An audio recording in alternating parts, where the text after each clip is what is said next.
It was pitch black, foggy, and we were speeding down the highway at what felt like 100 miles an hour, trying to swerve past all the big trucks and all the cows in the road. But I made it safely. Well, for the most part. I was in India, at Navdanya, a place that was calling me for years. An NGO that promotes biodiversity, organic farming, and protects farmers' rights through seed saving, founded by one of my heroes, Vandana Shiva. I got all settled into my room and saw my Spanish roommate meditating on her bed with the smell of organic incense in the air. I just made it in time for dinner, and I found out that all of their food was straight out of the garden. If it wasn't in season, they wouldn't eat it. Being in India was a big eye-opening for me. The first week was really hard. I didn't really talk that much. Everybody was a lot older than me, but the more I engaged in activities, the more I started opening up. I engaged in activities like rice harvesting, seed sowing, and seed workshops. And I even got to be there for Diwali, which is the festival of lights. We all sat around a campfire, ate clumps and clumps of sugar, and shot fireworks. I even got to see Vandana Shiva. She had so much knowledge that she made my brain hurt. Sometimes I would have to pull out my phone and record everything that she was saying because I couldn't comprehend it all at once. As I sat in her little room right in front of me, she would tell me stories about how she would fight for farmers' rights and the world's rights. I started thinking. I got really upset, and I just looked at her and thought, what can I do? This was only the first step of my journey. I still had another month. I went to the Organic World Conference, the permaculture conference in Hyderabad, and I even stayed in the desert with camels. Everywhere I went, the importance of seeds was the main focus. And I even got to see Vandana Shiva at every conference. She probably thought I was stalking her, but I totally wasn't. The most amazing part was that I got to be hands-on with some of the most famous activists and permaculturists of the time. Since being at Green School, I have gained a little bit of understanding about agriculture and permaculture, but it was still a very new topic to me. Everybody that I met had something new to share with me. At one of the conferences, I got to see a better understanding of how they did traditional seed saving in India. They saved the seeds, put it in a woven basket, put ash, neem, and then sealed it with cow dung. It was really incredible because they've been doing this for generations and generations. Since I have gained a little bit of knowledge, I decided that I wanted to go back to Bali and start my own seed library.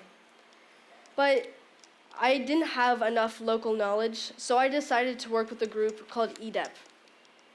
It's an NGO that works to educate people about living in harmony through education and hands-on learning. For 6 weeks, I went to Gianyar. I harvested seeds, dried them, made sure there was no bacteria on them, replanted the seeds for germination, and packaged them so we could sell them. Seed saving is the practice of saving your seeds for seasons to come.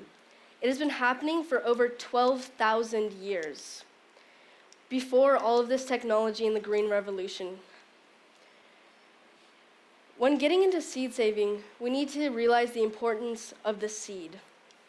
It is important because without seeds, we would not have any of this nature that we do. Seeds give us the nutrients that we need. Seeds create plants, which creates food for animals and pollinators. They transfer the pollen and seeds to keep the cycle alive. When you save your seeds, you always pick the most dominant trait to keep the genes strong and the uniqueness of the seed. You usually use them for the next seasons to come, but in this time of climate change, GMOs, and loss of biodiversity, seeds are being saved so we don't lose them. With the climate changing, we are seeing an increase of dry days and days with too much rainfall, which causes flooding. This makes seed saving even more important. Seeds adapt to the climate and environment that they are in over time. With the ongoing changes in climate change, this would solve many of our problems. For this reason, about 10 years ago, there was a seed bank that was created for just these reasons. The Svalbard Global Seed Vault was created for cases like climate change, natural disasters, and wars. There are over 4 million seeds in this, and 18,000 different species. But ever since big corporations like Monsanto came into the picture, the diversity of plant species has dropped. We went from hundreds of thousands to only a few hundreds. It's because these corporations own 60% of all of our all of our seeds. These seeds lack genetic diversity. They're created to withstand and require heavy amounts of chemicals to grow. Scientists found ways where you could put 2 different genes into a seed and it'd be immune to herbicides so that they could repel the insects. Instead of using hybrid seeds, which are naturally grown from 2 different plants, they're creating seeds with 2 different species because the big companies make money off of it. That means when you spray your pesticides, that they repel the insects from eating your crops, but without killing the plants too. But as wonderful as that sounds, the insects are being resistant to this.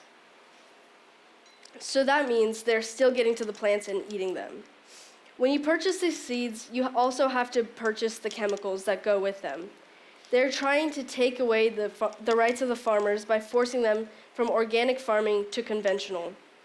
Farmers can't afford to keep buying these seeds and pesticides every year. When the pesticides aren't working, they have to buy more. When they don't have enough money to buy more, they go in debt. And sometimes they are forced to go in so much debt that they can't afford to keep their families going. In some cases, leads to such enormous stress that farmers have taken their own lives. There has been over 300,000 cases of farmers' deaths in India. And then when that happens, the corporations take over that land. Why I bring this up is because Monsanto, which was founded as a chemical company in World War II, created Roundup in 2001, and in 2002 became an agriculture company. This company also created DDT, PCP, and Agent Orange. Agent Orange was used in the Vietnam War and left American soldiers and Vietnamese families with heart disease, birth failures, and riddling with cancer. These herbicides are banned in the US, but are still regularly used in crops in Indonesia. There's a quote from one of my heroes, Vandana Shiva. Farmers are dying because Monsanto is making profits by owning life that it never created, but it pretends to create. That is why we need to reclaim the seed. That is why we need to get rid of the GMOs. That is why we need to stop patenting life. With this company trying to take ownership of seeds, they're trying to destroy seed banks all over the world. An example of takeover that I have recently found out was about Iraq. Iraq had one of the most substantial seed banks in the world, and Monsanto took it over in the Iraq War, working with a chemical company called Cargill. It was so the agriculture industry in Iraq could be more Wall Street friendly. Instead, they gave people what is known as terminator seeds. They can't produce seeds, which means you can't save your own seeds.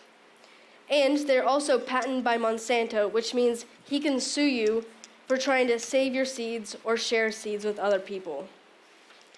And they have the right to take away your land. This system doesn't allow people to have control over their own food system. So a population that is starving to death is given seeds to make half of their production for exports. Who is going to make money off of this? Not Iraqis. This was a quote from peace activist Dahali Wasafi. I mean, really, is this how we will allow people to be treated just because big corporations want money? So learning about all of this made me really upset. So this is why I started my project, Seeds for Freedom. is a curriculum about saving seeds along with the creation of a seed library at Cocoa Farms.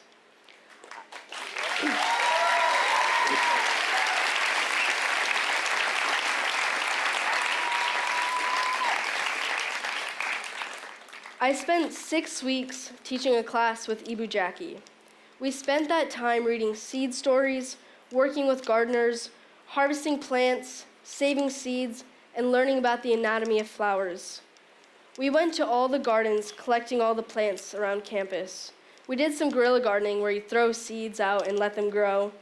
It was a really amazing experience to work with the high school students, and I felt like I could be able to teach them something new. At Sustainable Solutions, I had a booth with Ibu Indra. She helped us teach new techniques about separating the seeds. She had so much knowledge, and it was so amazing to see that she was so willing to teach all the students and parents everything she knew. She was always so happy, and it gave me so much energy. And also recently at Cocoa Farms, they donated their small eco building that was made at a permaculture conference, a permaculture workshop. I got to clean it, put some shelves into it, and now there's seeds in it that was harvested by our class, and even some seeds that I collected in India.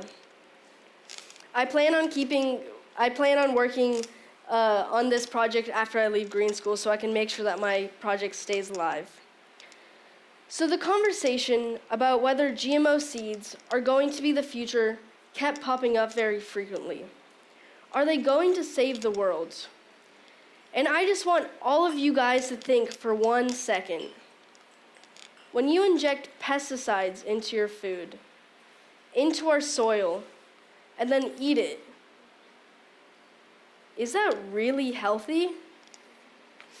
And I just want to say, please stop helping companies like Monsanto by purchasing their products or propagating their false narrative about doing good for the world. This seemingly balanced approach to this discussion contributes to their irreversible harm. Harm that will eventually impact billions of people in the world. The longer we look the other way and sit in ignorance, we need to replace apathy with action. Thank you.